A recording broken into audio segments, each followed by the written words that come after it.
It's me Vijitha. Welcome back to my YouTube channel Vijitha's vibrant visions. അപ്പോൾ ഇന്ന് ഞാൻ video എടുക്കാൻ തുടങ്ങുമ്പോൾ തന്നെ ഒരു അശുഭ ലക്ഷണത്തോടെ തുടങ്ങണത്. എന്തൊക്കെ പറയാൻ സങ്കടമുണ്ട്. ഞാനിപ്പം +1 മാർക്ക് ലിസ്റ്റ് എനിക്ക് കിട്ടിയിട്ട് കുറച്ച് ദിവസമായി. അപ്പം അതൊക്കെ ഒന്ന് കാണിച്ചു തന്ന് ഇമ്പ്രൂവ്മെൻറ്റിനെ കുറിച്ചൊക്കെ കുറച്ച് കാര്യങ്ങൾ സംസാരിക്കാമെന്ന് വിചാരിച്ചിട്ടാണ് വന്നത്. അപ്പോഴേക്കും ഇതാ ഈ മാർക്ക് ലിസ്റ്റ് എൻ്റെ ഫയലിൽ നിന്ന് എടുത്തപ്പോഴേക്ക് ഈ ഫയലിൽ കൊള്ളാത്തത്രയും സർട്ടിഫിക്കറ്റുകൾ ഇതിൽ കുത്തി നിറച്ച് വെച്ചതുകൊണ്ട് ഇതിൻ്റെ സിബ് പൊട്ടി 2 തുണ്ടായി മാറി. ഇനിയിപ്പം ഇത് പുതിയത് വാങ്ങിക്കണം. നമുക്ക് തുടങ്ങിയ കാര്യം സംസാരിക്കാം. അപ്പോൾ ഇന്നത്തെ വീഡിയോ നമ്മളുടെ നമ്മളുടെ അല്ല എൻ്റെ +1 മാർക്ക് ലിസ്റ്റ് കിട്ടി. ഞാൻ വളരെ സന്തോഷവതിയാണ്. അപ്പം അതൊക്കെ നിങ്ങൾക്കൊന്ന് കാണിച്ചു തരാമെന്ന് വിചാരിച്ചു. പിന്നെ എനിക്ക് കുറച്ച് ബാക്ക്ഗ്രൗണ്ട് നോയ്സ് ഉണ്ട്. ഞാൻ എന്നാലും മൈക്ക് വെച്ച് പറയാൻ ശ്രമിക്കുന്നുണ്ട്. എങ്കിലും ബാക്ക്ഗ്രൗണ്ടിൽ മറ്റ് ശബ്ദങ്ങൾ വരുന്നുണ്ടെങ്കിൽ നിങ്ങൾ വിശാലഹൃദയരായി ക്ഷമിക്കണമെന്ന് വിനീതമായി അഭ്യർത്ഥിക്കുന്നു. അപ്പം നമുക്ക് പറഞ്ഞ കാര്യത്തിലോട്ട് വരാം.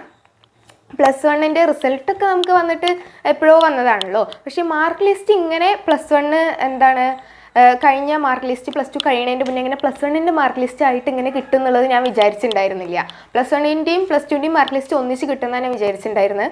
അപ്പം ഇതെൻ്റെ കയ്യിൽ +1 മാത്രമായിട്ട് കിട്ടിയപ്പോൾ എനിക്ക് ഭയങ്കര സന്തോഷമായി. അച്ഛനും അമ്മയ്ക്കും കാണിച്ചെടുത്തപ്പം അവർക്കും ഭയങ്കര സന്തോഷമായി. കാരണം പ്രതീക്ഷിക്കാതെ കിട്ടിയൊരു സംഭവമാണല്ലോ. അപ്പം ഈ പഠിക്കാൻ തോന്നുന്നില്ല എന്നൊക്കെ പറഞ്ഞിട്ട് കുറച്ച് കമൻറ്റുകളൊക്കെ ഞാൻ കണ്ടിട്ടുണ്ടായിരുന്നു. എപ്പോഴും പണ്ടത്തെ പോലെയൊന്നും പഠിക്കാനൊരു മോട്ടിവേഷൻ ഇല്ല. പരീക്ഷയുടെ അടുത്തെത്തിക്കഴിഞ്ഞാലും ഇപ്പം പൊതുവേ കുട്ടികളിൽ കണ്ടുവരുന്ന ഒരു പ്രവണതയാണ് പണ്ടത്തെ പോലെ ഒരു ടെൻഷൻ ഇല്ല പരീക്ഷ എത്തിക്കഴിഞ്ഞാലും പഠിക്കാൻ. അപ്പോൾ നമ്മൾ ഒരൊറ്റ കാര്യം ആലോചിക്കേണ്ട ആവശ്യമുള്ളൂ. നമ്മളുടെ വരാൻ പോകുന്ന റിസൾട്ട് നമുക്ക് സന്തോഷം തരുന്നതാവണം, നമ്മുടെ പാരൻസിന് സന്തോഷം തരുന്നതാവണം എന്നുണ്ടെങ്കിൽ ആ റിസൾട്ടിന് വേണ്ടി നമ്മളിപ്പോൾ വർക്ക് ചെയ്തേ പറ്റൂ. പഠിക്കുക എന്ന് പറയുന്നത് ഒരിക്കലും ഇപ്പം എല്ലാവർക്കും ഒരുപോലെ പറ്റുന്ന സിമ്പിളായിട്ടുള്ള കാര്യമില്ല. അവനവനെ കൊണ്ട് പറ്റുന്ന രീതിയിൽ മാക്സിമം ഹാർഡ് വർക്ക് കൊടുത്തിട്ട് നമ്മൾ ശ്രമിക്കണം.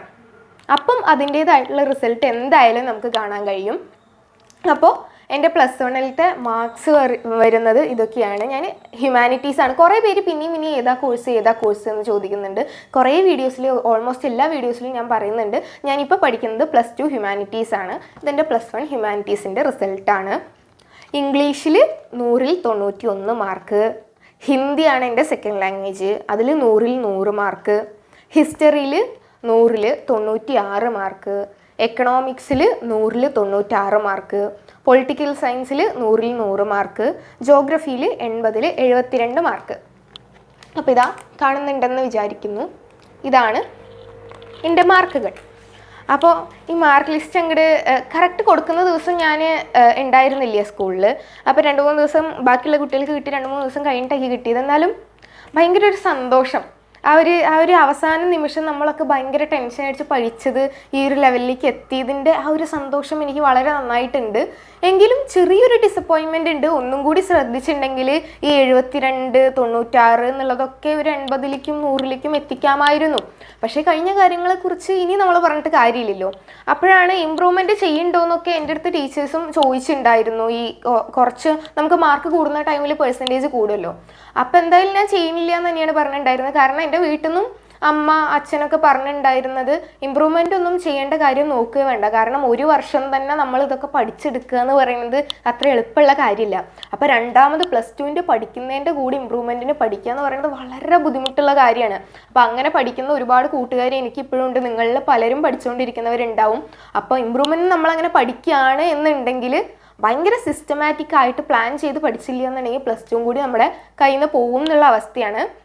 സോ ഇമ്പ്രൂവ്മെൻറ്റിനൊക്കെ പഠിക്കുന്നവർ നമുക്ക് ഇപ്പം ഡെയിലി നമ്മൾ ഇമ്പ്രൂവ്മെൻറ്റിന് പഠിക്കുമ്പം ഈ ക്രിസ്മസ് എക്സാമിൻ്റെ സമയത്തൊക്കെ അതിന് കുറച്ച് ഫോക്കസ് കുറവ് കൊടുത്ത ശേഷം നമുക്ക് ക്രിസ്മസ് എക്സാം ആവുമ്പോഴേക്ക് +2 എല്ലാ പോർഷൻസും പഠിച്ചു കഴിഞ്ഞിട്ട് അതിന് ശേഷം വരുന്ന കുറച്ച് സമയമുണ്ടല്ലോ, ആ സമയത്തൊക്കെ പറ്റുന്നത് പോലെ പിന്നെ ഹോളിഡേയ്സ് കിട്ടുമ്പോഴേക്കും ഇമ്പ്രൂവ്മെൻറ്റിന് പഠിക്കാൻ വേണ്ടിയിട്ട് നോക്കുക. ഇമ്പ്രൂവ്മെൻറ്റിന് വേണ്ടി പഠിച്ചിട്ട് നമ്മുടെ +2 മാർക്ക് കുറയുന്ന ഒരു അവസ്ഥയിലേക്ക് ആരും ചെന്നെത്തരുത്. അപ്പോൾ ഞാൻ എന്തായാലും ഒരു വിഷയത്തിലും ഇമ്പ്രൂവ്മെൻറ്റ് ഇപ്പോൾ ചെയ്യുന്നില്ല. വേണമെങ്കിൽ ജോഗ്രഫിയിലൊക്കെ ചെയ്യുകയൊക്കെ ചെയ്യാം. പക്ഷേ ഐ ആം സാറ്റിസ്ഫൈഡ്. എൻ്റെ അച്ഛനും അമ്മയും സാറ്റിസ്ഫൈഡ് ആണ്, അത്രേ എനിക്ക് ആവശ്യമുള്ളൂ. അപ്പോൾ അവർ ചെയ്യേണ്ടെന്ന് പറഞ്ഞതുകൊണ്ട് ഞാൻ ചെയ്യുന്നില്ല, അത്രേ ഉള്ളൂ. അപ്പോൾ ഞാൻ ഈ പറഞ്ഞു വരുന്നത്, ഇമ്പ്രൂവ്മെൻറ്റ് ചെയ്യുന്നവരൊക്കെ എന്തായാലും ശ്രദ്ധിക്കണം.